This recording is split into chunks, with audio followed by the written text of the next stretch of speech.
Методы противодействия экстремизму в социальных сетях обсудили сегодня в столице республики. В дискурсе о роли межнациональных отношений приняли участие представители республиканских и районных СМИ, работники правоохранительных органов и эксперты в сфере национальных отношений. Участники обсудили методы противодействия распространению экстремистской идеологии, в частности через социальные сети, а также рассмотрели позицию СМИ на имеющие место вбросы дезинформации, провокационные и лживые материалы, которые распространяются через соцсети.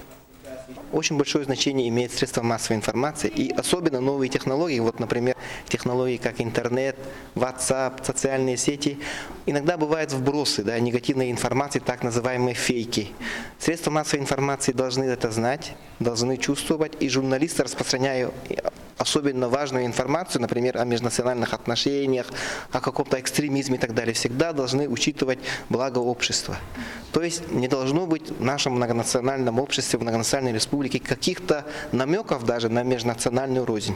За это отвечают редактора, за это отвечают журналисты и за это отвечают рядовые пользователи интернета и WhatsApp.